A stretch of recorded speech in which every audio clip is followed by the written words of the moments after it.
बिस्मिल्लाहिर्रहमानिर्रहीम। आपकी राय के साथ मैं हूँ रजा कफ़ील और मेरे साथ शरीक गुफ्तगू में सीनियर तजियाकार आमिर महबूब और ख्वाजा काशिफ मीर।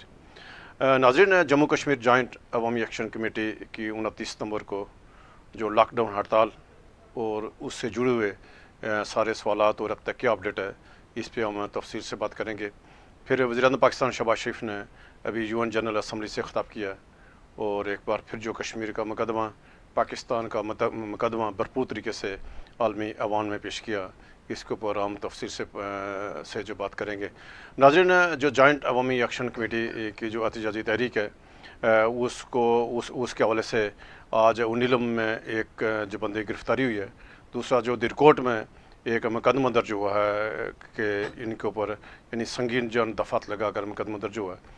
तो एक तरफ हुकूमत जॉइंट अवामी एक्शन कमेटी की एहतजाजी तहरीक को कमज़ोर करने और उससे निपटने के लिए इकदाम उठा रही है, और दूसरा जॉइंट अवामी एक्शन कमेटी है वो भरपूर तैयारियों में इन तमाम जो मौज़ूआत पर हम बात करेंगे।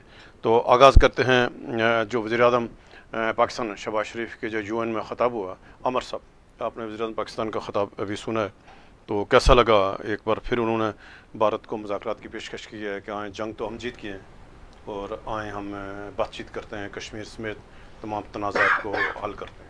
देखिए, मैं ओवरऑल इस तकरीर को जो है वो बड़ी मस्बत समझता हूँ, उसका खैर मकदम करता हूँ कि जिस अंदाज से उन्होंने बात की, उन्होंने पुलवामा वाक़या से लेके, पहलगाम वाक़या से लेके बाद में जो सारा कुछ हुआ, और उन्होंने कहा उस वक्त भी हमने आलमी दुनिया को कहा था, अब भी कहते हैं, और उसके साथ आप ये देखें कि पाकिस्तान ने ये जंग जीती हुई है।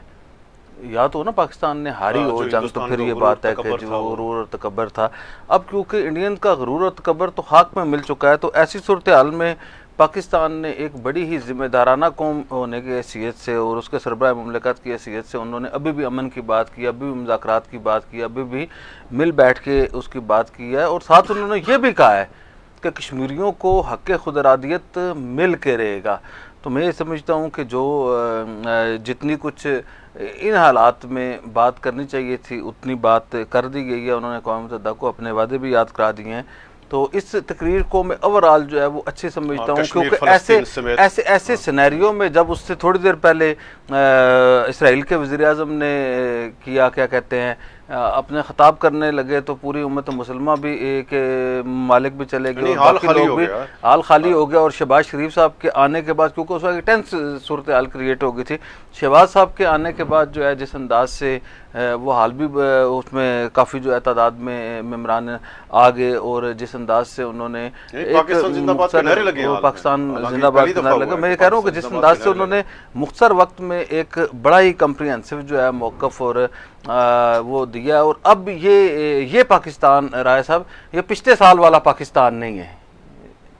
इस वक्त जो है वो पाकिस्तान जो है वो ये 10 मई वाला पाकिस्तान है, 9 मई वाला नहीं है जी। अच्छा मीर साहब, आप क्या देख रहे हैं कि आज शहबाज शरीफ ने ख़िताब किया और दुनिया के सामने पाकिस्तान का मुकदमा भरपूर तरीके से पेश किया, और जो यानी पहलगाम वाक़े और जो हिंदुस्तान की जारियत और उसका जो जवाब दिया पाकिस्तान ने, और जो पाकिस्तान का अज़ीम फतह हुई उसका, और फिर उन्होंने हिंदुस्तान को मुज़ाकरात की पेशकश की है कि आइए जो आपने जंग लड़नी थी लड़ ली, और आपका जो अपनी ताकत पे, अपना जो असला पे, अपना गुरूर तकब्बर था, वो तो सारा पाकिस्तान ख़त्म किया आपका, और आए मुज़ाकरात करें, और मुज़ाकरात से मसला कश्मीर इसमें तमाम तनाज़ा हिंदुस्तान और पाकिस्तान के दरमियान, फिर जो उन्होंने हिंदुस्तान ने पाकिस्तान का पानी मतजर रोकने की धमकी, उसमें तमाम इशूज़ को खुल के बात। आप क्या देख रहे हैं वज़ीर-ए-आज़म के ख़िताब को? देखिए, इस वक्त जो वज़ीर-ए-आज़म पाकिस्तान का जो ख़िताब है, इसको आप शहबाज शरीफ साहब का ख़िताब नहीं समझ सकते। ये इस्लामिक वर्ल्ड की जो एटमी पावर पाकिस्तान है, और इस्लामिक वर्ल्ड का जो लीड करने वाला जो मुल्क पाकिस्तान है, उसके प्राइम मिनिस्टर ने जनरल असम्बली से ख़िताब किया है, और उन्होंने पूरी उम्मत मुस्लिमा की बड़ी भरपूर तरीके से नुमाइंदगी की। उसके अंदर कश्मीर के मसले को उन्होंने एक दफ़ा फिर बड़े भरपूर और जानदार तरीके से उठाया, और यही पाकिस्तान कश्मीरियों की भी वहाँ भरपूर तर्जुमानी की है।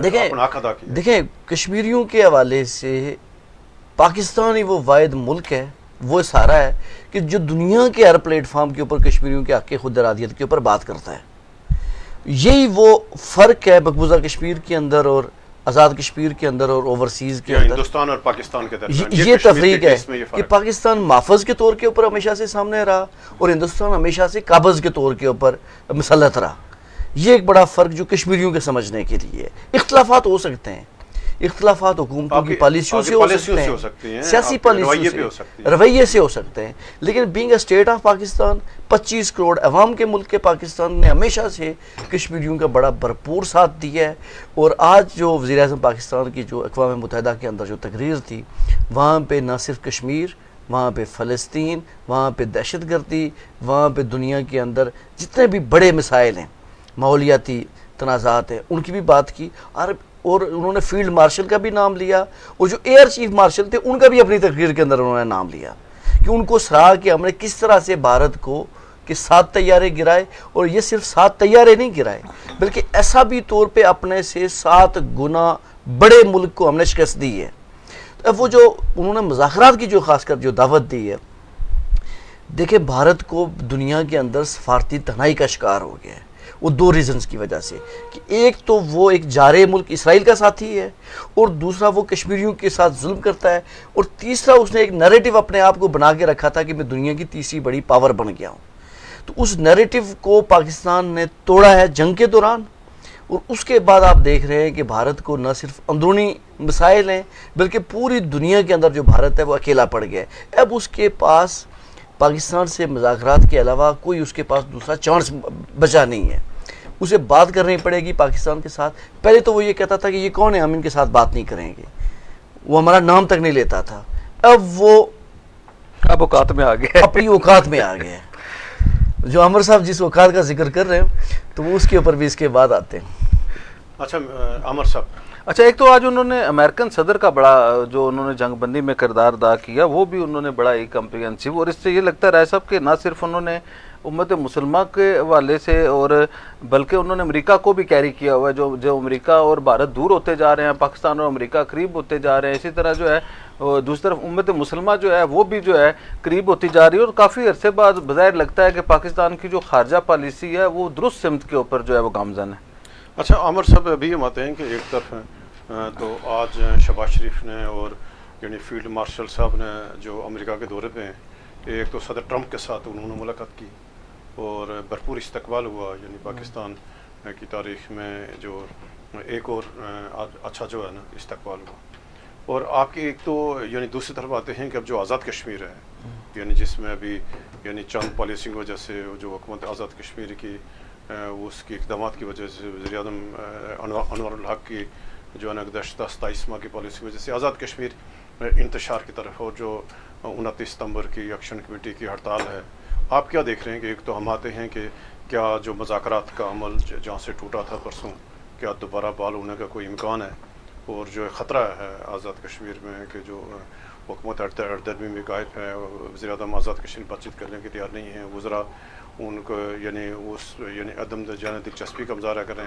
तो इस सूरत हाल को आप क्या देख रहे हैं कि एक तो पाकिस्तान कामयाबी यानी समेट रहा है और भरपूर तरीके से वज़ीर-ए-आज़म पाकिस्तान वकालत कर रहा है, तो आज़ाद कश्मीर बेस कैंप है तरीक़ अज़ीम, उसको ये क्या हो गया? ये ऐसा इसके साथ अगर हम ये बात करें कि जब आप वज़ीर-ए-आज़म पाकिस्तान का भी जिक्र कर रहे हैं तो वज़ीर-ए-आज़म आज़ाद कश्मीर का भी जिक्र कर रहे हैं, पाक फ़ौज का भी जिक्र कर रहे हैं, सबसे पहली बात ये क्लियर करनी चाहिए जो आज़ाद कश्मीर की अवाम है वो वज़ीर-ए-आज़म पाकिस्तान के ख़िलाफ़ नहीं है, ना पाक फ़ौज के ख़िलाफ़ है।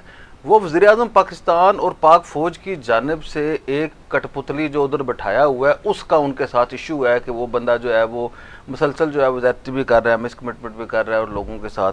अब ये देखें अहद-ओ-पैमा की एक हिस्ट्री है, इसे आप अगर आप ये कह दें कि ये अहद-ओ-पैमा कोई हैसियत नहीं रखते, तो ये जो है जो मायदे हुए हैं, देखें आप पूरी इस्लामिक हिस्ट्री देखें, मायदों का जो है एहतराम जो है वो काफिर भी करते रहे हैं, जो अल्लाह को नहीं मानते वो भी करते रहे हैं कि मायदे हो गए हैं ना। और ये जो है हुकूमतों के जो मायदे होते हैं उनका बड़ा एहतराम और किया जाता है। ये पहली बार हुआ है कि वज़ीर-ए-आज़म आज़ाद कश्मीर ने अपने इक़्तिदार को तूल देने के लिए मायदे करते रहे हैं। अब आपको पता है जब तक उनकी ज़रूरत थी अपने इक़्तिदार को तूल देने के लिए उस वक्त तक उन्होंने हर बात मानी और कोई वो उसके बाद पेशरफ्त नहीं। आपको याद होगा कि 4 फरवरी 2024 को जब उन्होंने किया तो मायदा कर लिया, सारी बातें जो है वो 4 फरवरी की रात को उस वक्त मान ली उन्होंने। फिर सानिया मई हुआ, मई में उन्होंने सारी बातें मान ली, फिर सानिया जो है वो जाके दिसंबर हुआ। सानिया मई में तो कुछ लोग मरे ना, साने दिसंबर में जो है वो पाकिस्तान के एंट्री पॉइंट्स बंद करवा दिए, और उसके बाद एक और माहिदा किया जिसको जो है इन्होंने 6 माह में पूरा करना था। 6 माह के बाद अभी 3 माह उन्हें वो जो नेचुरल एक टाइम होता है 9 माह का, वो उन्होंने पूरे का पूरा हासिल कर लिया। मैं आपको एक बताता हूँ कि अच्छा ये मैं कह रहा हूँ कि वो जब वज़ीर-ए-आज़म ने उस वक्त ये कहा था, मैं कह रहा हूँ उस वक्त उनकी ये सियासी ज़रूरत थी कि मैंने अपना इक़्तिदार बचाना है, और इक़्तिदार बचा के उन्होंने कहा जी कि हर बात मान लें। आप यकीन करें कि मई में और दिसंबर में अगर ये अवामी एक्शन कमेटी कहती ना कि ये असम्बली जो है ना ये हमें लिख के दे दें या इसका जो है वो हमें बैनामा करा दें या इसकी रजिस्ट्री करा दें, तो शायद वो भी वज़ीर-ए-आज़म करके दे देते, क्योंकि उस वक्त जो है उन्होंने जो है अब जब ये लोगों को पता लग गया कि आज़ाद कश्मीर की कोई हैसियत नहीं है, आटा सस्ता हुआ पाकिस्तान ने किया, बिजली सस्ती हुई पाकिस्तान ने किया, और फिर जो है वो आप एक जो है वो पाकिस्तान के ख़िलाफ़ एक ऐसा माहौल बना के सेंटिमेंट इस्तेमाल करके और लोगों को जो है वो ब्लैकमेलिंग के ज़रिए जो है आप वो करते हैं और उसके ज़रिए फ़ंड्स हासिल करते हैं, वो फंड जो है वो मिसयूज़ करते हैं, तो ये और उसे मेम्बरान असम्बली में बांट के, तो ये जो एक पूरी कहानी है इसके पीछे, ये अहद ना जो पूरा करने की एक कहानी थी। अब जब आ जाते हैं कि जो परसों मुज़ाकरात हुए, अब इतनी बदकिस्मती है कि एक तो ये बात है कि वज़ीर-ए-आज़म आज़ाद कश्मीर मुज़ाकरात के हामी नहीं थे, वज़ीर-ए-आज़म आज़ाद कश्मीर मुज़ाकरात के हामी नहीं थे, वो टकराव चाहते थे, उन्हें जो है वो सूट करती है मई वाली पोलराइजेशन, दिसंबर वाली पोलराइजेशन। हमने हमेशा ये कहा है कि वो आज़ाद कश्मीर में अनारकी का जो है वो फ़ायदा उठा के अपने इक़्तिदार को तूल देना चाहते हैं। इस बार भी उनका ये एजेंडा था कि कोई छोटा मोटा जो है वो टकराव की पॉलिसी रहे और मैं वो करूँ। अब आप ये मुझे बताएं कि जिसने मुज़ाकरात की हमायत करनी हो वो कोई जाली साइफर ला के निकाल के देता है? मैं एक साइफर की कहानी शायद उसके ऊपर, लेकिन मैं जाली एक साइफर ले आए, जिसने किसी के साथ मुज़ाकरात करने हो वो किसी को इंडिया का एजेंट करार देता है, वो क्या उनकी किसी की तहरीक को, अवामी तहरीक को जो है वो रा फंडेड करार देता है। तो ये जो परसों इन्होंने कोई ब्रीफ नहीं किया हुआ था वुज़रा को, उन बेचारों का जो है 13.5 घंटे तक टाइम ज़ाया हुआ और उन्होंने एक तासर लिया कि शायद ये जो है वो बड़े स्तबन किस्म के लोग हैं। हालांकि मुज़ाकरात जो है वो जो खराबी का बाइस था वो ये था। अब वज़ीर-ए-आज़म आज़ाद कश्मीर की इंस्ट्रक्शन क्या थी? खुद सबसे बड़ी बात यह है कि जी वज़ीर-ए-आज़म आज़ाद कश्मीर को जब 2 वफाकी वुज़रा चले गए, उनकी गैर संजीदगी का ये आलम है राय साहब कि वो मुजफ्फराबाद खुद नहीं तशरीफ़ लेके गए, इधर कश्मीर हाउस बैठे रहे। हर 5-10 मिनट बाद जो है जो मौजूद वुज़रा थे, आधों को तो निकाल ही दिया, आधों को नापसंदीदा करार दे के बैठने की इजाज़त नहीं दी, और जो आए उन्हें जनाब वाला 2 मिनट बाद उठ के वज़ीर-ए-आज़म से जो है वो मुशावरत करते थे। वज़ीर-ए-आज़म कहते थे बेशक जो है जो दुनिया की ये जो हुकूमत पाकिस्तान देती है वो मानते जाएँ।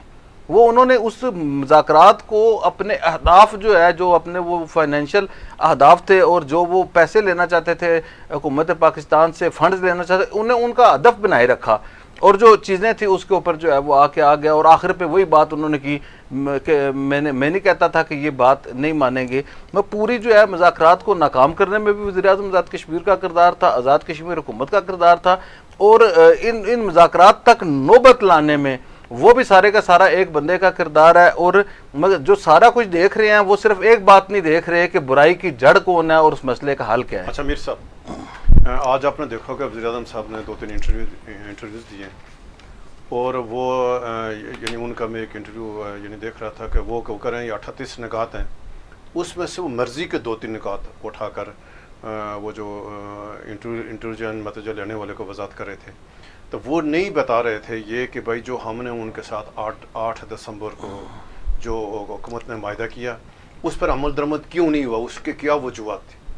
फिर जो 4 फरवरी वाला वज़ीर-ए-आज़म आज भी जो नेशनल मीडिया है वो उसके मर्ज़ी की चीज़ों को उठाकर दोबारा यानी इस जो है जो एक इम्कानात पैदा हो रहे हैं कि दोबारा बातचीत हो, और यानी उस मतलब बातचीत मतलब जरिए कॉल किया जाए, तो वो दोबारा इसको डिले करना चाहते हैं ताखिरी ताकि मामला। तो आप क्या देख रहे हैं कि आज आपने सुने होंगे वज़ीर-ए-आज़म साहब की जो गुफ्तगू, आप क्या देख रहे हैं कि क्यों फिर इसको दोबारा वर्गलाया जा रहा है लोगों को? राय कफील साहब, आप ये पॉलिसी देखें, ये पॉलिसी का हिस्सा है जो इस वक्त जो 2-3 टेलीविज़न चैनल और 2-3 अफराद को जो प्लांटेड इंटरव्यू मुसलसल दिए जा रहे हैं, सुबह और शाम वीलाग, सुबह और शाम इंटरव्यू और पेड इंटरव्यू, प्लांटेड इंटरव्यू दिए जा रहे हैं।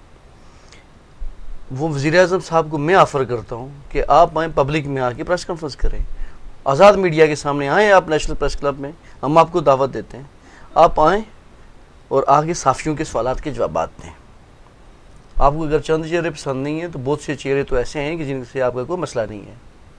लेकिन ये छुप के वारदात ना करें कि आप कुछ 2-3 टेलीविज़न चैनल मैनेज करें, कुछ यूट्यूबर को मैनेज करें और बैठ के एक बयानिया बनाने की कोशिश करें कि ये एक्शन कमेटी वाले राह के एजेंट हैं, कि जी ये 5th कॉलमिस्ट हैं, जो साफ़ी हमारे ऊपर तनकीद करते हैं। आप आएँ मुजफ्फराबाद में सेंट्रल प्रेस क्लब में प्रेस कॉन्फ्रेंस करें, लोगों के ऊपर सवालात के जवाब दें। आप क्यों छुपे हुए हैं कश्मीर हाउस में? तो इनका तो बेसिकली जो इश्तिहार है गुमशुदगी का वो मुजफ्फराबाद से जारी होना चाहिए, एक्शन कमेटी को जारी करना चाहिए कि ये बंदा लापता है यहाँ से। और अगर पिछले इनके 2.25 साल में इनको देखें तो आपको ये 2 माह भी मुजफ्फराबाद में मुश्किल नज़र नहीं आए होंगे। पहली बात तो ये है। दूसरा, वो जो इंटरव्यू दे रहे हैं वो एक नैरेटिव को बिल्ड करने की कोशिश ये नहीं बता रहे हैं कि जो आज़ाद कश्मीर की हुकूमत ने इस एक्शन कमेटी के साथ जो मायदे किए उस पर आमद रमद क्यों नहीं, को वजह तो बतानी चाहिए ना कि उस पर हुकूमत ने कमिटमेंट करके क्यों पूरी नहीं किया। देखें, जो ये बेसिकली जो हुक्मरान होता है ना राय साहब, अल्लाह पाक ने उसको ये इज़्ज़त और ये मकाम किस लिए दिया होता है?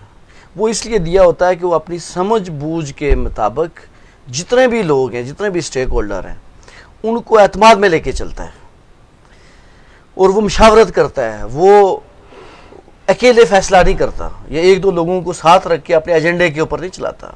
वज़ीर आज़म साहब की बदकिस्मती ये है कि ये पहले दिन से ही अपना एजेंडा रख के सबको चला रहे हैं और चलाने की कोशिश करते हैं, और इन्होंने बेड़ा गर्क करके रख दिया इस आज़ाद कश्मीर के निज़ाम का। आज एक आम बंदा है वो भी ये खौफजदा है कि हमारा जो निज़ाम है ये बाकी रहेगा या नहीं रहेगा। देखिए, ये कोई कैफियत है कि 9 माह पहले आपने एक मायदा किया, आपने 3 दिन पहले वफाकी वज़रा गए और वो जाके जब देखते हैं पता चलता है कि गवर्नमेंट के पास, वज़रा के पास एजेंडा ही नहीं है, हमने किसके ऊपर बात करनी है। ये बदबख्ती नहीं है। और उन्हें यह भी नहीं पता कि इनके मुतालबात क्या है। इनके मुतालबात क्या है? ऐसा हमेशा तरीका ये होता है कि गवर्नमेंट जब फेडरल मिनिस्टर्स जा रहे हों, ये प्राइम मिनिस्टर को उन्होंने दिखाना हो या प्रेसिडेंट को दिखाना हो। मेरे साहब, क्या ये चीफ सेक्रेटरी की जिम्मेदारी नहीं थी, आजी की जिम्मेदारी नहीं थी कि वफाकी वज़रा को एक दिन पहले उनको आगाह करते हैं कि आप जो मुजफ्फराबाद आ रहे हैं ये इनके हैं, ये हुकूमत ने कमिटमेंट कर रखी है, ये मायदे हुए, और मजीद इनके मतलब ये कहता है जो वफाक के जो नुमाइंदे थे वो क्या कर रहे थे? देखिए ना, वफाक के नुमाइंदे तो उन्हें तो ज़बानी यकीन दानी के ऊपर बुलाया गया, उन्हें तो भेजा गया ज़बानी यकीन दानी पे कि आप जाएंगे तो गवर्नमेंट ने बैठ के कुछ ना कुछ चीज़ें सेटल की होंगी, तो आपने लोगों को जाके एतमाद देना और इस काल को काल ऑफ करा के आ जाना है। और वफाकी वज़रा की हमेशा से आज़ाद कश्मीर के अंदर एक रिस्पेक्ट रही है, और वज़ीर उमूर कश्मीर की भी एक रिस्पेक्ट रही है। क्यों? कि ये स्टेट ऑफ पाकिस्तान के नुमाइंदे हैं, ये फेडरेशन के नुमाइंदे हैं, इसलिए रिस्पेक्ट रही है। वो अमीर मुकाम हो, कमर ज़मान कायरा हो या कोई भी हो, एक रिस्पेक्ट का ताल्लुक है ना। जिस तरह से कश्मीरी हमेशा से पाकिस्तान को बड़ा भाई समझते हैं, तो वफाकी वज़रा को भी बड़ा भाई का दर्जा दिया जाता है। तो उनके साथ तो मुज़ाकरात और ज़ेली मुतालबात के जो ज़ेली जो निकात हैं, इनके ऊपर तो बहस मुबाहिसे की ज़रूरत ही नहीं बननी चाहिए थी। ये तो देखें, एक तरफ तो चीफ सेक्रेटरी की ये कामयाबी है कि वो वफाकी वज़रा की मीटिंग कराने में कामयाब हो गए, दूसरी तरफ ये नाकामी है उन वज़रा की, ये फैसल राठौर साहब की नाकामी है जो उस मिसालती हुकूमती कमेटी के सरबराह थे कि वो बगैर तैयारी के खुद गए हुए थे, और उन्होंने वफाकी वज़रा को पहले से कोई ब्रीफिंग नहीं दे रखी थी। तो वफाकी वज़रा ने तो मायूस ही होना था कि भाई हम जिस आलम में गए हैं यहाँ पे ना इन्होंने कोई ग्राउंड ही कोई नहीं बना के रखा हुआ, हम किसके ऊपर जाके बात करें। तो दूसरी तरफ अवामी नुमाइंदे हैं, वो कोई सियासी जमातों के कोई ट्रेन लोग नहीं हैं कि वो नफी तुली बातें करेंगे। उन्होंने पब्लिक की नुमाइंदगी करनी है, तो पब्लिक की जो डिमांड्स हैं उसी पल्स के तहत उसी ज़बान के साथ करनी है। उनकी बातों को आप दिल पे लेके नहीं बैठ सकते। मुझे चूँकि इतलात मिली कि वफाकी वज़रा आके नाराज़ हो गए, दिल बर्दाश्ता हो के, तो वज़ीर उमूर कश्मीर दीर चले गए। दूसरे ने आके कहा यार AJK के लोग बात ही नहीं सुनते, फिर वो कहते हैं AJK गवर्नमेंट फैसिलिटेट नहीं कर रही। अब राय साहब, प्रॉब्लम पता है क्या है कि आज़ाद कश्मीर की हुकूमत जो है वो गैर संजीदा है, वो दयानतदार नहीं है, वो बदनीयती पे मबनी सारे इकदाम कर रही है, यानी अपनी जिम्मेदारी पूरी करें बुरी तरह। देखिए, AJK की गवर्नमेंट अगर जिम्मेदारी निभाती तो आपको फेडरल गवर्नमेंट से इस तरह की सुबकी होती ही ना कि वफाकी वज़रा आ जाए, आपकी जरूरत ही नहीं थी। यानी जब ये सारे जो मामलात हैं हुकूमत आज़ाद कश्मीर के मुताल्लिका हैं, वज़ीर आज़म के मुताल्लिका हैं, काबीना से मुताल्लिका हैं, तो फिर उनको वफाक को मुदाखलत करने की जरूरत ही नहीं। ये तो 2-3 माह पहले मामलात एडजस्ट हो जाने। देखिए ना, इसमें एक सिंपल बात क्या है कि AJK में सबसे बड़ी काबीना है पूरे मुल्क का। अगर उजम के हिसाब से देखें चारों सूबों GB और AJK को देखें तो सबसे बड़ा दुनिया में, बल्कि पूरी दुनिया की पार्लिमानी और जो आमराना जहाँ कहीं को निज़ाम मौजूद है, आज़ाद कश्मीर सबसे बड़ी काबीना। देखिए ना, 53 में से 36 लोग काबीना का हिस्सा हैं, 32 वज़ीर हैं, 4 मशीर और मामले खुसूसी हैं, 4 साबिक वज़ीर-ए-आज़म भी वही 4 साबिक वज़ीर-ए-आज़म मौजूद है, सदर मौजूद है, स्पीकर हैं, डिप्टी स्पीकर हैं, डिप्टी स्पीकर हैं। 53 में से 45 लोग जो है कम से कम वजीर की मरात ले रहे हैं, वो फैसिलिटेट हो रहे हैं अपोजिशन लीडर समेत। देखें, और इसके बावजूद भी इस कदर नालायकी, और एक जॉइंट गवर्नमेंट है, पीपल्स पार्टी, नून लीग, फॉरवर्ड ब्लॉक, सारे के सारे लोग एडजस्ट हैं, तो फिर इनसे ये मुज़ाकरात करने के लिए क्यों नहीं जा रहे? क्या ये जो लोग हैं इनके खिलाफ इनको जलसे करने के लिए कहा जाए तो ये वहाँ पे कर लेंगे? तो इनको बातचीत करने में क्या मज़ायका है? हाँ, अगर बातचीत को किसी हद तक कुछ फेवर दी तो वही मुस्लिम लीग वालों ने की, उन्होंने कोई प्रेस कॉन्फ्रेंस भी की और उसके बाद डिमांड भी की कि जी आपको मुज़ाकरात करने चाहिए, बातचीत का रास्ता। देखिए, ये संजीदगी बाकी सियासी बातों को भी अपनानी चाहिए और वज़ीर-ए-आज़म से भी मुतालबा करना चाहिए, गवर्नमेंट से भी, फेडरल गवर्नमेंट पे भी प्रेशर डालें कि भाई ये जो कुछ हो रहा है इसके ऊपर करें। लेकिन मैं समझता हूँ अच्छा राय, मैं एक बात जो है पूछना चाहता हूँ ना, वैसे मेरी इन्फॉर्मेशन के लिए इजाफा, कि मुज़ाकरात करने या वफाक ने, पहले मुज़ाकरात करने हैं वफाक ने, अमन अमा कायम करने के लिए पुलिस चाहिए आपको इस्लामाबाद की, या FC चाहिए, या रेंजर चाहिए, भाई आप किस लिए हैं?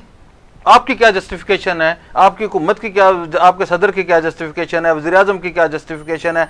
40 रुकनी काबीना की क्या जस्टिफिकेशन है जी? आपके जो है वो क्या कहते हैं, chief justice supreme court, high court, election commission और सर्विसेज ट्रिब्यूनल और क्या कहते हैं पब्लिक सर्विस कमीशन, और ये इतना बड़ा 10 अजलास, दर्जनों सेक्रेटरी, दर्जनों DG, दर्जनों DIG, दर्जनों SP, इस निज़ाम की क्या ज़रूरत है? अगर ये सारा कुछ उन्होंने करना है तो आप मुझे बताएं ना कि मुज़ाकरात करने के लिए आप में इतनी अहलियत नहीं है, आपकी इतनी क्रेडिबिलिटी नहीं है, या आपका स्क्रिप्ट राइटर कोई ऐसा है कि जिसने एक हाथ से जो है वो सारी सियासी क़यादत को भी उड़ा दिया, सारी सियासी जमातों को भी उड़ा दिया और जो है सारी हुकूमत को भी उड़ा दिया, कि आज आपकी शक्ल के ऊपर कोई एतबार करने के लिए तैयार नहीं है कि जी आप जाके मुज़ाकरात भी किसी के साथ कर सकते, आप अपने लोगों के साथ बैठने के लिए तैयार नहीं है। कभी किसी हुकूमत ने, कभी किसी सियासी जमात ने अपने लोगों के साथ मुज़ाकरात का रास्ता बंद किया। ये वाहिद हुकूमत है, बदकिस्मत तरीन, ये मैं समझता हूँ इस हवाले से वज़ीर-ए-आज़म आज़ाद कश्मीर हैं, जिन्हें जो है वो न सिर्फ अपनी सारी अवाम का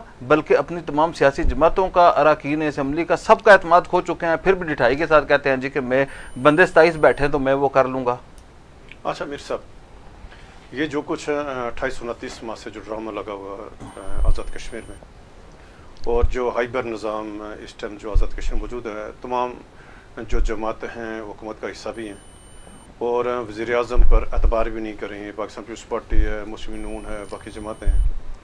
तो ये जो ये मेरा सवाल आपसे ये है कि ये जो वफाकी हुकूमत इस्लामाबाद में है या जो ज़िम्मेदार अदारे हैं सारा, तो इनको सबको पता है कि जो मसाइल की जड़ है, ये जो मामला जहाँ से ख़राबी है, सबको पता भी है। मोहतरम राजा फ़ारूक अदर सब चिट्ठियाँ लिख चुके हैं आर्मी चीफ साहब को। आर्मी चीफ साहब खुद मुज़फ़्फ़राबाद का दौरा के यानी कि उन्होंने 5 फरवरी को वहाँ वो एक मतलब जो जलसे, ओपन जलसे में गए, सरदार तनवीर इलियास खान साहब ने बात की वहाँ से, जो इस्लामाबाद की ज़िम्मेदार शख्सियत है, ये मतलब जब मुज़फ़्फ़राबाद के ऑल पार्टी कॉन्फ्रेंस में इनको भी हक़ाइक़ से आगाह किया गया, तो ये क्यों जानबूझ के यानी जो असल जड़ है उसको छुपा रहे हैं? देखिए वजह क्या है, यानी कोई आप समझे हैं कि वजह क्या है ये? देखिए राय साहब, आपके इस सवाल से पहले मैं एक तजवीज़ देना चाहूँगा कि इस वक्त सदर आज़ाद कश्मीर की ज़िम्मेदारी बनती है, वो जो आइनी सरबराह है, अगर वज़ीर-ए-आज़म के ऊपर किसी का एतमाद नहीं है तो प्रेसिडेंट को भी अपना रोल अदा करना चाहिए। तो महज उन्हें ये ओहदा जो है ये इंजॉय करने के लिए नहीं मिला हुआ, क्योंकि उनकी सेहत ख़राब है। तो अपने हालात को बेहतर रखते हुए मैं तो ये तजवीज़ दूँगा, मशवरा दूँगा कि उन्हें फौरी तौर के ऊपर जो अवामी जो तंजीम है, अवामी एक्शन कमेटी, उसको भी और हुकूमत को भी कहना चाहिए कि प्रेसिडेंसी फैसिलिटेट करेगी। वो जिम्मेदारी किसी सुप्रीम कोर्ट के जज की भी लगा सकते हैं, हाई कोर्ट की भी लगा सकते हैं, किसी की भी लगा सकते हैं, और बाइंडिंग होगी ये पूरे निज़ाम के ऊपर कि अगर वो भी सिंसियर हैं इस मामले से, अगर उन्होंने आंखें बंद नहीं की हुई, तो बैरिस्टर सुल्तान महमूद साहब को इसमें रोल अदा करना चाहिए। एक तो बात ये है। दूसरी सर जो आपका सवाल है, देखें जो फेडरेशन ऑफ पाकिस्तान है, मैं ये समझता हूँ कि इस सब के बावजूद, इन सारी ख़राबियों के बावजूद भी किसी एक सेक्शन की चंद दोस्तों की सपोर्ट हो सकती है नौर अलग के साथ, लेकिन जो स्टेट ऑफ पाकिस्तान है वो अपनी ज़िम्मेदारी से पीछे नहीं हटती।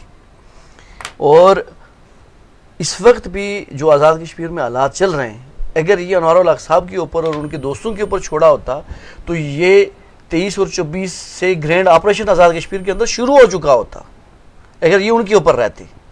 तो इसका मतलब है कि पाकिस्तान के अंदर ऐसे लोग, अदारे, अफराद मौजूद हैं कि जिनको इस मामले की असासियत का एहसास है। देखिए, इस मामले से प्राइम मिनिस्टर पाकिस्तान अपडेटेड हैं, वो डेली की बुनियाद के ऊपर इसके ऊपर रिपोर्ट लेते हैं, गो कि वो खुद यूएन में गए हुए हैं और इसके बावजूद वो मॉनिटर कर रहे हैं। आर्मी चीफ इस पूरे मामले को वो भी उनके साथ हैं, वो भी मॉनिटर कर रहे हैं, DGISI मॉनिटर कर रहे हैं, जॉइंट चीफ भी मॉनिटर कर रहे हैं, बिलावल भुट्टो और आसिफ अली जरदारी साहब मॉनिटर कर रहे हैं। तो सारे लोग इस मामले को देख रहे हैं। उन्होंने जिम्मेदारान की चीफ सेक्रेटरी के थ्रू, वजारत उमूर कश्मीर के थ्रू वो लिंक हैं। ऐसा नहीं है कि सारे लोग बिल्कुल गायब हैं। उनका रोल ना होता तो आप देखते हैं आज़ाद कश्मीर के अंदर आज खून की नदियाँ बही जा चुकी होती अनवार साहब की और वकार साहब की ख्वाहिशात के ऊपर।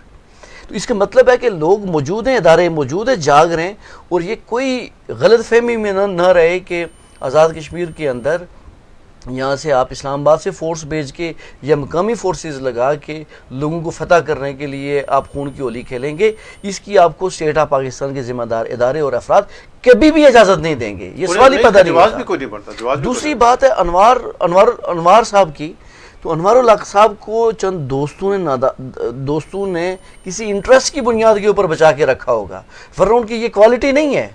हाँ, ये हो सकता है कि सिस्टम के अंदर से ही अगर उनकी कोई सहूलतकारी कर रहा है वो अलग बात है, लेकिन जो स्टेट का जो निज़ाम है उसके अंदर सहूलतकारी नहीं है। और मेरा ख्याल है कि ये वाला जो 29 वाली जो काला राय साहब, इसमें से पॉलिटिकल पार्टीज निकल चुकी हैं।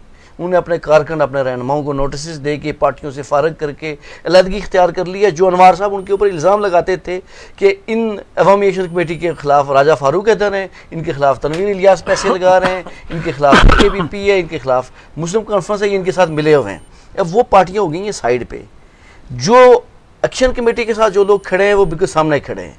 ये 29 की अगर कॉल हो जाती है, मुज़ाकरात जो अभी जिसके लिए अभी कुछ टाइम बाकी है, चंद घंटे बाकी हैं, अगर मुज़ाकरात नहीं हो पाते फिर 29 की कॉल शुरू हो जाएगी। तो फिर अनवार साहब के पास ये इदारों को बताने के लिए भी ये जवाज़ नहीं रहेगा कि इसके पीछे कौन था। फिर जिम्मेदारी इन्हीं के ऊपर आएगी कि भाई साहब आप थे, लिहाजा आप घर जाएँ। अच्छा अमर साहब, नहीं, मैं आपको 2-3 चीज़ें बताना चाहता हूँ। एक तो ये बात है कि कल से जिस वक्त से ये हुआ है, वज़ीर-ए-आज़म आज़ाद कश्मीर खुद मार्केट में आ गए। आपको पता है वो मखसूस एजेंडे और मखसूस टाइम पे मखसूस लोगों के जरिए आते हैं, ठीक है जी। मैं इस इधर ये कोई नहीं, अभी ये कल से प्रोपेगेंडा किया जा रहा है जी कि रेंजर्स आ गए। अब मैं आज की आपको बताता हूँ, अभी तक रेंजर्स आज़ाद कश्मीर में नहीं गए थे। रूटीन में जो लोग पहले से तैनात हों उनकी आमद और रफ्त या कोई फौजियों का ज़ाहिर है बहुत सारी फ़ौज उधर मौजूद है, कोई एमरजेंसी हालात हो तो बहुत सारे लोग उधर जा सकते हैं, लेकिन रेंजर्स नहीं आए। जब नहीं आए तो ये कौन है, ये कौन सा वज़ीर दाखिला है या उसकी टीम है या वज़ीर-ए-आज़म है उसकी टीम है या उसके जो स्पोक्समैन बने हुए हैं या उसके इर्द गिर्द जो लोग हैं वो ये तासर दे रहे हैं जी कि 20,000 जो है वो रेंजर तैनात किए जा रहे हैं। आप डरा के मुज़ाकरात करना चाहते हैं अपने लोगों को, ये करेंगे, मार देंगे, ताड़ देंगे, इधर कोई बात वो नहीं, मगर डरा के ये एक तासर बिल्ड किया जा रहा है। हालांकि इस्लामाबाद पुलिस के कुछ लोग गए हैं और वो वहाँ पे तैनात हैं। और ये जब हसन इब्राहिम साहब ने असम्बली फ्लोर पे कह दिया कि आपने पुंछ में बाहर की फ़ोर्स नहीं भेजनी, तो इस हवाले से ये ज़ाहिर है कि आज़ाद कश्मीर में ये जो उनके लिए फ़ोर्स नहीं होगी मुजफ्फराबाद की और मीरपुर के लिए इस्लामाबाद की फ़ोर्स चली जाएगी और वहाँ की जो फ़ोर्स है वो पुंछ में चली जाएगी, इतनी सी इनकी तैयारी है। अगर आप ये मुझे बताएं कि आप जब 20,000 कह रहे हैं, 50,000 कह रहे हैं, आपके पास इंतजाम भी कोई नहीं, आप जो है माहौल बना के डरा रहे हैं, अगर वो ना डरे, अब वो नहीं ना डरते, अगर वो डरते उन्होंने माननी बात होती तो उसकी बात मान लेते। लेकिन राय साहब जिस तरफ काशिफ मीर साहब ने इशारा किया, मुझे भी पता है कि जी आर्मी चीफ जो है फील्ड मार्शल साहब इसको खुद मॉनिटर कर रहे हैं, मियां शहबाज शरीफ साहब कर रहे हैं, पीपल पार्टी भी है। लेकिन मैं ये कह रहा हूँ आखिर कौन है वो जो मई 1900 क्या कहते हैं पिछले साल मई के वाकयात में जो है गलत इन्फॉर्मेशन देता रहा कि जी ये वाकयात हुए, कोई होगा ना उसकी, अगर उसकी सच्चाई को नाप लिया जाता कि स्टाफ में से कोई जो है वो गलत इन्फॉर्मेशन दे रहा है या मियां नवाज शरीफ साहब को गलत, शहबाज शरीफ साहब को या जरदारी साहब को पीपल पार्टी वाले गलत दे रहे हैं, मगर ये कौन है जो इस सिस्टम में, अब ये जो गलत इतलात के ऊपर यकीन किया जाता है और उसको ऊपर जो है वो लोगों के ऊपर वो तय कर लिया जाता है कि ये लोग जो है कोई स्टेट मुखालिफ लोग हैं, ये सबसे बड़ा मसला है। और जब भी तारीख लिखी जाएगी, जब इसकी इंक्वायरी होगी तो आप ये देखेंगे बड़े बड़े चेहरे बेनकाब हो जाएंगे। इसी पे आते हैं कि वज़ीर-ए-आज़म साहब ने ऑल पार्टी कॉन्फ्रेंस बुलाई और जाकर इंडियन साइफर यानी उसने जो माहौल बनाया गया और रात को इमरजेंसी में ऑल पार्टीज़ को बुला कर प्रेस कॉन्फ्रेंस कर गई, तो वो किधर गया साइफर? यानी क्या किसी ने जिम्मेदारी कबूल किया, वो आया कहाँ से, गया कहाँ और अब किधर है साइफर? यानी अच्छा, सबसे पहले तो मैं आपको बताता हूँ कि ऑल पार्टीज जो कॉन्फ्रेंस है उसमें वज़ीर आज़म नहीं थी, ठीक है जी। वो जहाँ पे कॉन्फ्रेंस हुई वहाँ पे इन्होंने जो हवाले किया वो वज़ीर आज़म ने अपनी जगह जो है वो कर्नल वक़ार नूर साहब को ब्रीफ करके भेजा हुआ था फाइल दे के। कर्नल वक़ार नूर साहब ने वो साइफर जो है वो फारूक हैदर साहब के हवाले किया। उस साइफर को जिस वक्त तक फारूक हैदर साहब लहरा रहे थे उस वक्त तक ना अतीक साहब ने पढ़ा, ना उस वक्त तक जमात इस्लामी वालों ने पढ़ा, ना जमीयत अहले हदीस वालों ने पढ़ा, ना तहरीक लबैक वालों ने पढ़ा, ना शाह गुलाम कादर साहब, JKPP वाले, जो यासीन साहब और इन लोगों में से किसी ने पढ़ा। इवन के बदकिस्मती ये है कि फारूक हैदर साहब ने भी वो नहीं पढ़ा। अब आप मुझे ये बताएं कि ये हमारे रहनुमा हैं जो पूरी जो है वो अवामी एक्शन कमेटी को, लाखों कश्मीरियों को जो है वो भारत का एजेंट करार दे रहे हैं, रॉ फंडेड करार दे रहे हैं, और ये इन्होंने ड्रामा रचाया। अब जो है वो कर्नल वक़ार नूर साहब का किसी को तो नहीं पता कि साइफर जो है कर्नल वक़ार नूर ने दिया। अब कर्नल वक़ार नूर साहब उस साइफर के पीछे छुपे हुए हैं, वज़ीर आज़म जो है वो साइफर के पीछे छुपे हुए हैं, आके बताते भी नहीं। वो वज़ीर आज़म साहब ला तल्लक हो गए, कर्नल वक़ार नूर साहब का पता ही नहीं किसी को कि जी असल बुराई की जड़ वो हैं। और इधर जनाब वाला फारूक हैदर साहब की सारी सियासत जो है वो दाव के ऊपर लगा दी। उसके बाद इस साइफर का जो नुकसान हुआ राय साहब, एक तो इन्होंने उस दिन जो तय किया कि जी हमने रावला कोर्ट में जलसा करना, उधर वज़ीर आज़म साहब तशरीफ ले गए और उस साइफर वाली कहानी से जो कहानी शुरू हुई उसने एक झटके ने आज़ाद कश्मीर की सारी सियासी क़यादत को अनवारुल हक लेवल पे ला दिया। अनवारुल हक साहब की तो कोई, वो खुद कठपुतली थे। अब उनकी ये सूरत हाल हुई कि उसी तरह जो है वो फारूक हैदर साहब की फॉलोइंग भी आपने देख ली ना कि लाइव जो है वो चल रहा है, इधर जो है वो उसके फोटो दिखा रहे हैं, फारूक हैदर साहब तकरीर कर रहे हैं, इधर साथ अवाम दिखा रहे हैं, इधर शाह गुलाम कादर साहब का फोटो दिखा रहे हैं, इधर जो है अवाम दिखा रहे हैं, इधर जो यासीन साहब का फोटो दिखा रहे हैं, इधर अवाम दिखा रहे हैं, इधर अतीक साहब का फोटो दिखा रहे हैं, इधर अवाम दिखा रहे हैं। आप मुझे ये बताएं कि जब आज़ाद कश्मीर में आपने पाकिस्तान पीपल पार्टी, आज़ाद कश्मीर मुस्लिम लीग नून की क़यादत, जम्मू और कश्मीर पीपल पार्टी की क़यादत खत्म कर दी, मुसलमान सियासी क़यादत को एक गलत फैसले ने वो कर दिया और कोई जो है वो पूछने वाला नहीं, कोई बताने वाला नहीं। अब ये जो है कल से जो है अभी मुज़ाकरात जो है वो हो सकते हैं ना, नहीं होने चाहिए। मैं ये कह रहा हूँ कि अगर ये कह रहा हूँ कि कौमी सलामती के इदारे इस मैटर को देख रहे हैं, वफाकी हुकूमत इसको देख रही है, मियाँ शहबाज शरीफ साहब खुद देख रहे हैं, सारे जो अहम लोग देख रहे हैं, तो वो इस गलती का क्यों नहीं कह रहे कि किस जगह पे गलती है, कौन सी गलती है। साथ साथ ये जो है हमारी किधर है, यानी वो सर साइफर था ही जाली ना रहा साहब। वो कर्नल वक़ार नूर से पूछे ना जिसने फाइल में से निकाला है। आप मुझे छोड़ दें, आप फारूक हैदर साहब को कसम उठा के कहें, शाह गुलाम कादर साहब को कहें, जो यासीन साहब से पूछें, आप जनाब वाला उधर सरदार याकूब साहब से पूछें, इन्होंने निकाला ऐसे करके साइफर और आके जी फारूक हैदर साहब को पकड़ाया। फारूक हैदर साहब ने पढ़े बगैर, मगर इनसे कसम उठा के कहें कि ये जो साइफर इन्होंने उसमें लहराया इस सियासी क़यादत ने पढ़ा है, इन्होंने पढ़ा है। इसके ऊपर इन्हें ये नहीं कि आप ये एहसास नहीं हुआ कि आप जो है वो कह रहे हैं जी कि लाखों, आप डॉक्यूमेंट देखें, उसकी क्रेडिबिलिटी देखें, आप उसके ऊपर तहकीक करें, उसका सोर्स पूछें, उसके बाद जो है वो बात करें, फिर आप पूरी कौम किसी को गद्दार करार दे देना आप अवामी एक्शन कमेटी को। अब दूसरे दिन जो है हसन इब्राहिम साहब ने जो असम्बली में तकरीर की, उन्होंने ये कहा कि ये सारे लोग गद्दार नहीं है। और ये सारी बात मैं ये कह रहा हूँ कि इनमें से किसी ने उधर अखलाकी जुर्रत नहीं की, जिन्होंने की वो उधर थे ही नहीं। अच्छा, ये कोई अजीबो-गरीब सी सूरत हाल है। आता हूँ ज़रा इस टाइम आज़ाद कश्मीर के जो मामला इंतहाई असासी और ज़रा तशवीशनाक सूरत हाल है, ज़रा 2 दिन रह गए हैं, उसके बाद ज़रा 29 सितंबर को जो हड़ताल के ऐलान कर रखा है। मेरा सवाल आपसे ये है कि ये जो यानी हालात, यानी क्या यानी अभी भी जो मुज़ाकरात जो हैं, मुज़ाकरात कौन शुरू नहीं कर रहा, दोबारा मुज़ाकरात बहाल क्यों नहीं हो रहे हैं, और क्या ऑप्शन यही है कि बस ताकत इस्तेमाल, इसके अलावा कोई ऑप्शन अब नहीं रहा? देखिए, जो इस वक्त तक राय साहब जो हालात अभी तक जो बने हैं, ये बेसिकली उस ताकत के साथ बने हैं जो अवाम के पास है। अब अवाम ने क्या किया, अवामी एक्शन कमेटी ने, उन्होंने 6 माह का जब टाइम दिया तो उनके ऊपर भी क्वेश्चन उठाए गए थे कि आपने इतना लंबा टाइम क्यों दे दिया।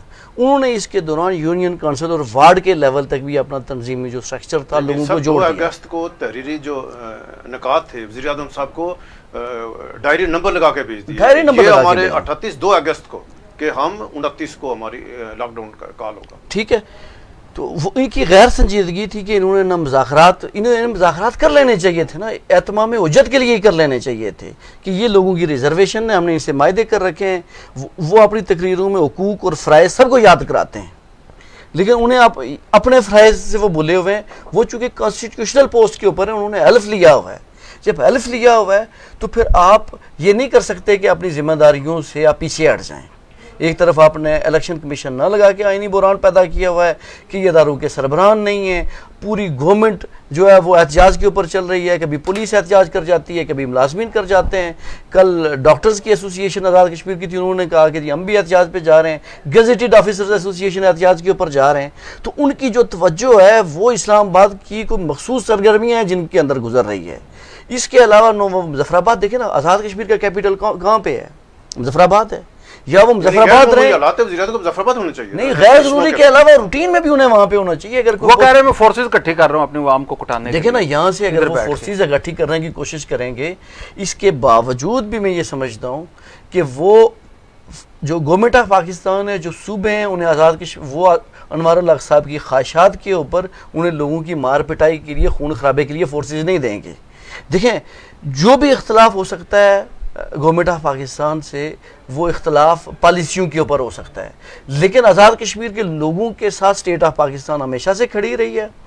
हमारे इदारे आज़ाद कश्मीर के लोगों के साथ खड़े रहें और फ़राख दिली का हमेशा से मुजाहरा किया हर गवर्नमेंट ने।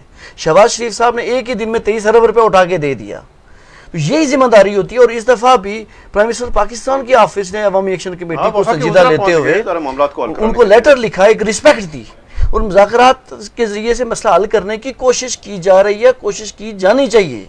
अभी देखें कोई देर नहीं हुई, जो ज्वाइंट अवामी एक्शन कमेटी की जो कॉल है, उन्होंने पुरअमन तरीके से लॉकडाउन की कॉल दे रखी है कि हमने शटर डाउन करना है, पहिया नहीं चलाना रज़ाकाराना तौर के ऊपर, हमने ज़ोर ज़बरदस्ती सड़कें नहीं बंद कर रही, हम अपना एहतजाज रिकॉर्ड कराएंगे। इससे पहले भी वो ऐसे ही करते रहे। आपको क्या ज़रूरत है कि आप मांगते हैं कि भाई जी मैं 20,000 की फोर्स मंगवा रहा हूँ, मैं 50,000 की मंगवा रहा हूँ, और फिर आप मीडिया में एक बयानियाबाजी करा रहे हैं। ये सीरियस कह रहे हैं कि 50,000 फोर्स मुझे। अच्छा अमर साहब, अच्छा मैं आपको एक राय साहब, एक तो ये बात है कि हमें हुकूमत पाकिस्तान ज़ाहिर है, अब हुकूमत पाकिस्तान सारा कुछ कर रही है। आज़ाद कश्मीर में अवामी एक्शन कमेटी के दोस्तों को ये बात सोचनी चाहिए कि मगर आज़ाद कश्मीर में जो रेत का एक कतरा जो है ना, एक ज़रा जो है, वो एक ईंट और एक सीमेंट का अगर थैला भी लगता है तो उसका बजट वफाकी हुकूमत देती है, पाकिस्तान देता है। सारे का सारा बजट जो है ये पाकिस्तान देता है। ये जो इनकी जो क्या कहते हैं महाजरीन की नशिस्तों में जो पैसे जा रहे हैं, ये भी आज़ाद कश्मीर की अवाम के टैक्सों की कलेक्शन नहीं है, ये भी पाकिस्तान का ही पैसा है और ये देते हैं। अगर ये उसरा नहीं देना चाहते तो वो रेट दे सकते हैं, कोई और तरीके से दे सकते थे। मगर कुछ चीज़ें अशराफिया की जो मराहत हैं वो भी एक बड़ा सवालिया निशान है। और इसी तरह जो है वो जो ये क्या कहते हैं नशिस्तें हैं, महाजरीन की नशिस्तें, इन्हें भी रिविजिट करना चाहिए। जैसे हमने ये कहा कि मैं ये कह रहा हूँ कि जिस तरह मेरी सबसे पहली ख्वाहिश ये है कि अवामी एक्शन कमेटी इस बात को देखे कि ये असम्बली की नशिस्तों वाला मामला कहाँ से आया, ये अशराफिया की मराहत अगर हैं तो क्या है, या उनके फंड्स का इशू था। ये इसने एक तहरीक को जो है वो किसी और सिमत में इन्हें अनवारुल हक साहब को वो मौका दिया कि वो इसके खिलाफ प्रोपेगेंडा करें। दूसरी राय साहब, उस बंदे को ज़रूर तलाश करना चाहिए। मियाँ शहबाज शरीफ साहब से मेरी दरख्वास्त है, या मियाँ शहबाज शरीफ साहब हैं अगर वो, तो जो भी है इस मामले की ज़रूर इंक्वायरी करें कि एक शख्स की हुकूमत बचाने के लिए आप जो है पूरी रियासत आपने दाव पे लगा दी है। एक शख्स की हुकूमत बचाने के लिए आप जो है अपनी अवाम को भेजने के लिए फोर्सेस भेजने के लिए तैयार है। एक शख्स की हुकूमत बचाने के लिए आपने सारी सियासी जमातों को ख़त्म कर दी, इवन अपनी सियासी जमात को भी ख़त्म कर दिया। मुस्लिम लीग नून में पीपल पार्टी को जो आपकी इत्तेहादी उसे भी ख़त्म कर दिया। तहरीक आज़ादी की जो पुष्टबान जो जमातें थी, मुस्लिम conference, Jamaat Islami, Jammu Kashmir people party, उन्हें भी आपने एक मौके पर ख़त्म कर दिया।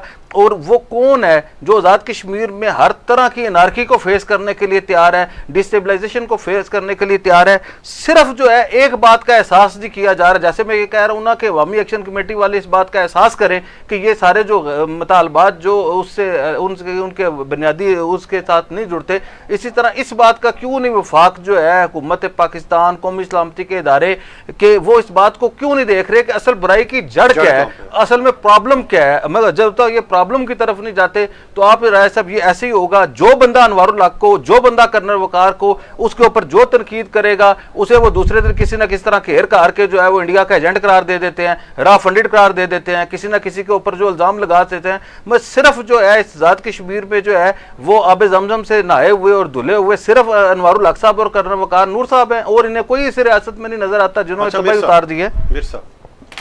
अभी कहते हैं कि एक तरफ तो ज़ाहिर यानी सबकी कोशिश है, वफाकी हुकूमत की कोशिश है, और जो कौमी सलामती के अदारे हैं उनकी कोशिश है कि आज़ाद कश्मीर मामला यानी हाल बातचीत के ज़रिए से। दूसरी तरफ हुकूमत FIR से, यानी आज भी नीलम में जो एक्शन कमेटी के कोर मेंबर हैं राजा इफ्तिखार, उसको गिरफ्तार किया गया। दिरकोट में एक FIR दर्ज हुई, और दिरकोट में जिन लोगों का FIR दर्ज हुई वो सारे सऊदी अरब में, इधर है ही नहीं। इस तरह सर नक्याल में एक यानी FIR दर्ज हुई है। तो ये आप क्या देख रहे हैं कि यानी ये फिर दोबारा जानबूझ के यानी जो अनवर अल्लाह की हुकूमत है, ये आप इंतज़ामिया के जरिए से जानबूझ कर खून खराबा कराना चाह रही है ताकि 29 सितंबर से पहले हालात इस नज पे आ जाए? देखें ना, अभी अगर जब जो हुकूमत 9 माह से अपने लोगों के साथ मुज़ाकरात ना करे और जो बार बार मुतालबात किए जाते हों, पुरअमन तरीके से शटर डाउन किया जाता हो, रिक्वेस्ट की जाती हो, प्रेस कॉन्फ्रेंस करें, यही तरीका होता है ना राय साहब। मज़हब सोसाइटियों के अंदर भी और गैर मज़हब सोसाइटियों के अंदर भी तरीका यही होता है कि आपने जो मुतालबात कर रहे हैं उसके लिए पहले आप पुरअमन तरीके से कोई ख़त लिखते हैं, प्रेस कॉन्फ्रेंस करते हैं, मौका देते हैं, तवज्जो लेते हैं, और हुकूमत पहले से आपसे मायदे कर चुकी हो तो उसके ऊपर भी तरीक़ाकार है। वो सारे तरीक़ाकार अपनाए जा चुके हैं। उन्होंने कॉल दी कि जी हम कोई तोड़ फोड़ नहीं करेंगे, हम पुरअमन रहेंगे, आप उनको पुरअमन रहने दें, उनको एहतजाज करने दें। वो अपना एहतजाज दुनिया के सामने रिकॉर्ड कराना चाह रहे हैं। उनका इख्तलाफ आज़ाद कश्मीर की स्टेट से नहीं है, उनका इख्तलाफ आज़ाद कश्मीर की हुकूमत से है। हुकूमत और स्टेट के दरमियान बड़ा फ़र्क है कि जो इस वक्त जो वज़ीर आज़म है उनकी काबीना है वो गैर संजीदा है, वो तवज्जो नहीं दे रही आज़ाद कश्मीर के लोगों के ऊपर। और काबीना हुकूमत सारे गैर मुतल्लक हो गए। देखिए ना, काबीना और प्राइम मिनिस्टर इख्तियारात इनके पास हैं। जिनके पास इख्तियारात होते हैं तो मुतालबात उन्हीं से किए जाते हैं। वो अगर मुतालबात पूरे नहीं करते लेकिन फिर भी पॉलिटिकली इंगेज कर लेते हैं, यकीन दानियाँ करा लेते हैं, वो फिर उनको यकीन दानी करा लेते, बैठ जाते। अब पॉलिटिकल जो फोर्सेस हैं इनका राय साहब काम ये होता है कि आप जो लोग हैं उनके साथ बैठते हैं, निशिस्त करते हैं। बदबख्ती ये हुई कि ना पॉलिटिकल जमातों को बैठने दिया गया, ना वो गवर्नमेंट खुद बैठी, और उन्होंने कहा जी कि हम तैयारी करते हैं कि हम फोर्सेस ले आएंगे। अब पाकिस्तान में भी ये सबको पता है कि हम फोर्सेस के ज़रिए से मसाइल हल नहीं हो सकते। आपने बिल आखिर बैठना है, बिल आखिर बैठ के हल निकालना है। आप क्यों लोगों को मरवाने की ख्वाहिशमंद हैं, या लोग सरकारी अमलाक के ऊपर क्यों हमला करें? देखिए इस 2-2.25 साल में आपने देखा है कहीं पे कोई सरकारी अमलाक के ऊपर कोई नुकसान हुआ हो, कोई सरकारी किसी गाड़ी को नुकसान दिया गया हो? देखिए आज़ाद कश्मीर में मैं अवामी एक्शन कमेटी से जुड़े जो सीनियर जितने रहनुमाए जो पॉपुलर लोग हैं, जो मेंबर नहीं भी हैं, मैं उनको भी कहूँगा कि ये जो इश्तियाल अंगेज किस्म के जो बयानात हैं, ये ना दें। यानी हुकूमत की साजिश है, ये हुकूमत की साजिश है, नाकाम बनाना है। ये मुल्क, ये रियासत दुश्मन लोगों की साजिश है कि आप इश्तियाल अंगेज गुफ्तगू करें। और जो लोग फौज के खिलाफ इस वक्त बयानिया साजी करने की कोशिश करते हैं, कोई रैली निकालने की कोशिश करता है, तो वो इस तहरीक के साथ भी ना इंसाफ़ी कर रहा है, वो फौज के साथ भी, फौज के शोधा के साथ भी, और इस पूरे निज़ाम के साथ ज्यादती कर रहा है। देखिए ये खुली छूट किसी को भी नहीं दी जा सकती, वो अवामी एक्शन कमेटी के से जुड़े लोग हों, उनके फ़ैन हों, या वो गवर्नमेंट वाली साइड हो। देखिए जो स्टेट के जो इदारे हैं, रिस्पेक्टफुल इदारे हैं, उनकी रिस्पेक्ट को बरकरार रहने दिया जाना चाहिए। और वज़ीर आज़म साहब जो कुछ कर रहे हैं वो भी स्टेट के साथ खेलने की कोशिश करते हैं। मुझे भी लगता है वो किसी और के एजेंडे के ऊपर हैं, उनको मॉनिटर किया जाना चाहिए। वज़ीर आज़म साहब को भी मैं कौमी जो सलामती के इदारे हैं उन्हें भी रिक्वेस्ट करूँगा कि आप वज़ीर आज़म साहब को भी मॉनिटर करें कि ये कहाँ से डिक्टेशन लेते हैं। ऐसा ना हो कि हमारे वज़ीर आज़म साहब कहीं और से डिक्टेशन ले रहे हों तो जो वो उन्होंने यहाँ पर हाल पैदा कर दिया। वो आइन कानून के दावेदार हैं, वो कह रहे हैं मैंने रियासत को कहाँ से कहाँ पहुँचा दिया है। जो आज़ाद कश्मीर में इस टाइम जो उनका 28 माह का दौर है, वो तो कह रहे हैं कि ऐसा तो किसी दौर में नहीं हुआ। यानी किसी जो पिछली हुकूमतें गुजरी हैं, कौन वो से तो गुजरा दावे कर रहे हैं जो पिछली हुकूमतों में थे, फारूक अदर के साथ हुकूमत में थे, पीपल्स पार्टी के साथ जो हुकूमत, वो कह रहे हैं कि ये वाला दौर तो बहुत तारीख। जिनके वालिद साहब वज़ीर आज़म थे वो भी ये दावा। देखिए ना, मैं मुख्तसरन इस पर यह कहूँगा कि देखें, जो अगर वो आइन और कानून को मानते हैं, वो रूल्स ऑफ बिजनेस की किताब उठाते हैं, वो 1974 का जो उबूरी एक्ट है वो उसको सामने रख के गुफ्तगू करते हैं, तो वो क्या खुद उसके ऊपर अमल कर रहे हैं?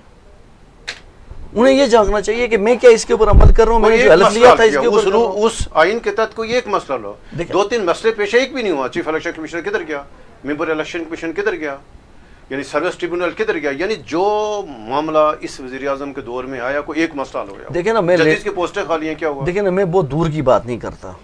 इस वक्त उनके वज़ीर हैं, उनकी काबीना के वज़ीर हैं फ़हीम रब्बानी। आज भी खाईगला के अंदर बहुत बड़ा प्रोटेस्ट हुआ, बंजोसा के अंदर हुआ। उनके लोगों ने और उन्होंने वहाँ पे मकामी लोगों को तशद्दुद का निशाना बनाया। उनके लोगों ने लोगों के ऊपर, आम निहत्ते लोगों के ऊपर फायरिंग की। कोई FIR दर्ज नहीं हुई। अगर अनवर उल हक साहब की हुकूमत फेयर थी, वज़ीर आज़म साहब ये तहकीकात कराते, FIR दर्ज उन्हें देते, बेशक उनका वज़ीर आ रहा था, दर्ज उन्हें देते। उनके एक मशीर ने एक बड़े इज्तिमा के अंदर एक पुलिस एहलकार को थप्पड़ मारे, घूंसे मारे, उसकी FIR दर्ज हुई, मुज़ाकरात करने की कोशिश की गई, तो वो मुज़ाकरात कामयाब नहीं हो सकी। FIR तो दर्ज है। कम से कम वो जो अहमद सगीर ने जो एक गैर मुनासिब हरकत की, एक जुर्म किया, उसके ऊपर FIR तो दर्ज हुई।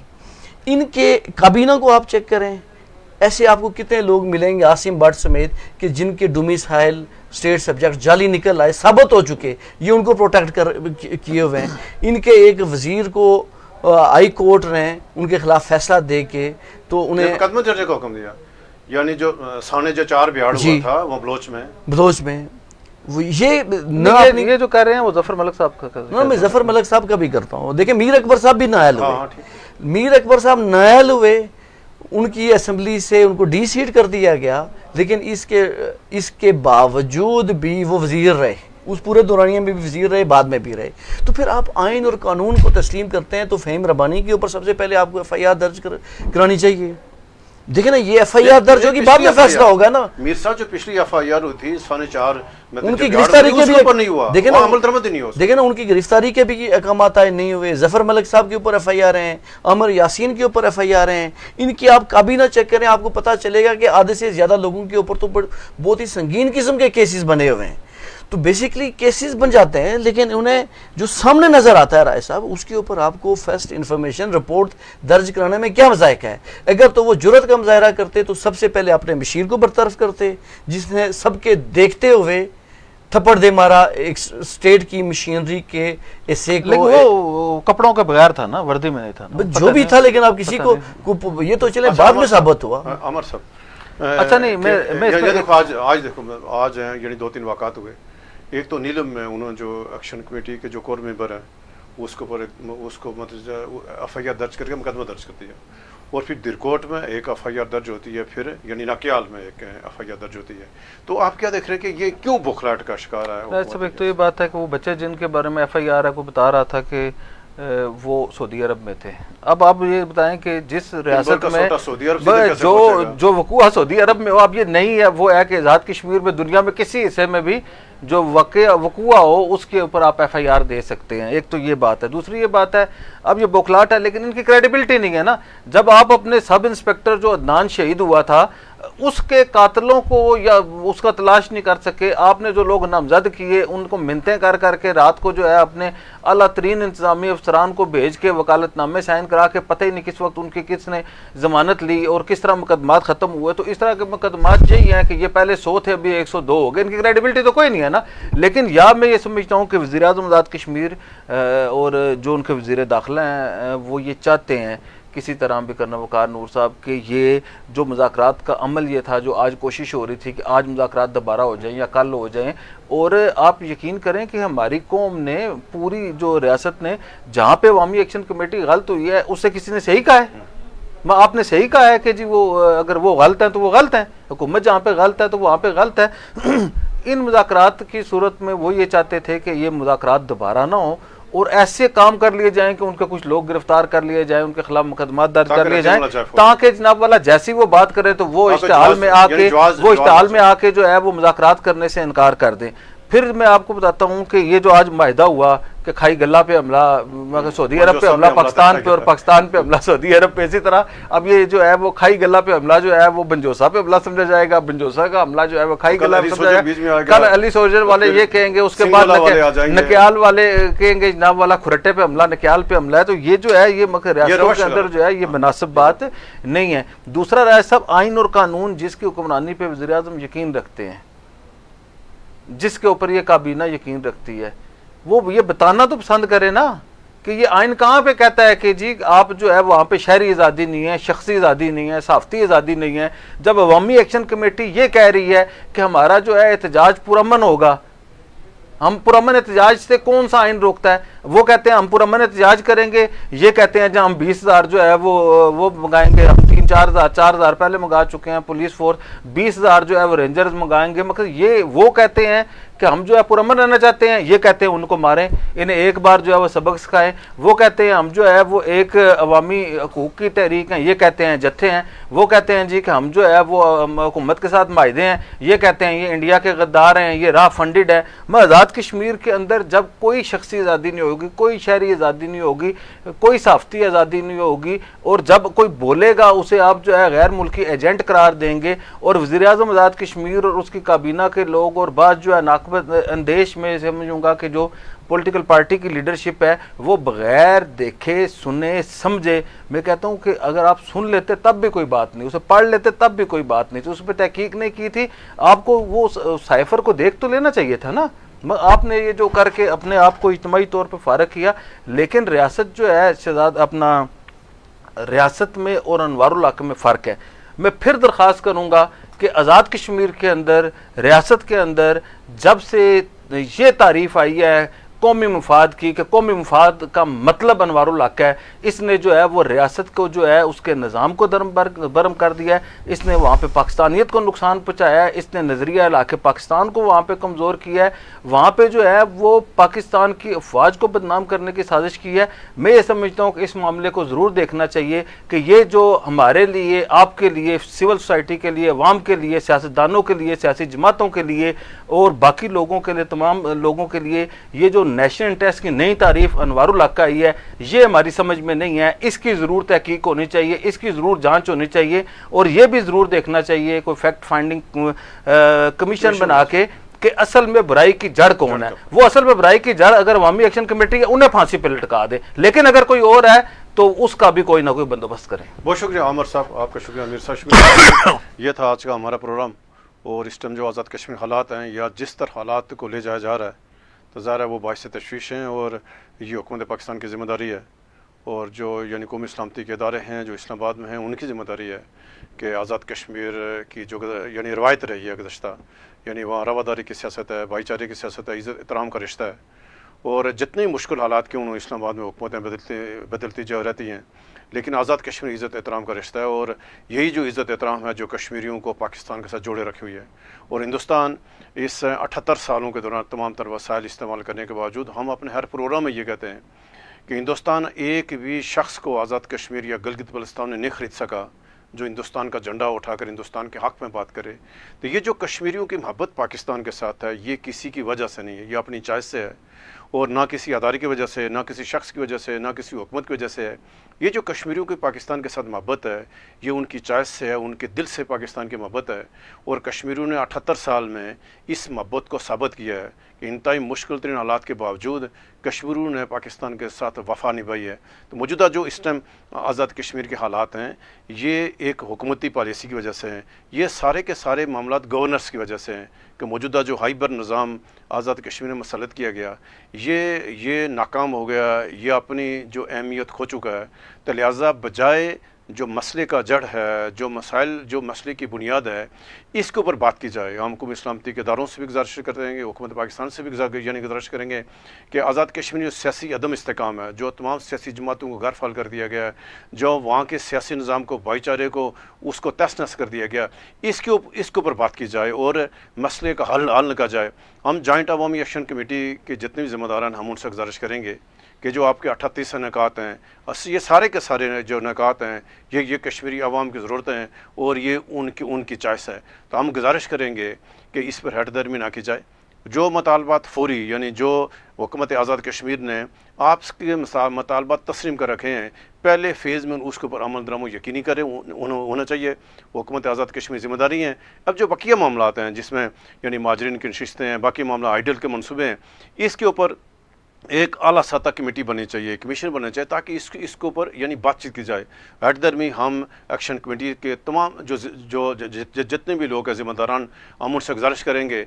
इस वक्त आज़ाद कश्मीर संगीन तरीन एक दोराए पे खड़ा है। सबकी ज़िम्मेदारी है, सिविल सोसाइटी की ज़िम्मेदारी है, बार काउंसिल की यानी वो ज़िम्मेदारी है, सियासी क़यादत जो अपने आप को गैर फाल कर चुकी है। हम सियासी कायदीन से कहते हैं कि वो फौरी तौर पर अपनी ज़िम्मेदारी पूरी करें। कल तक इजाज़त दें। अल्लाह हाफ़िज़।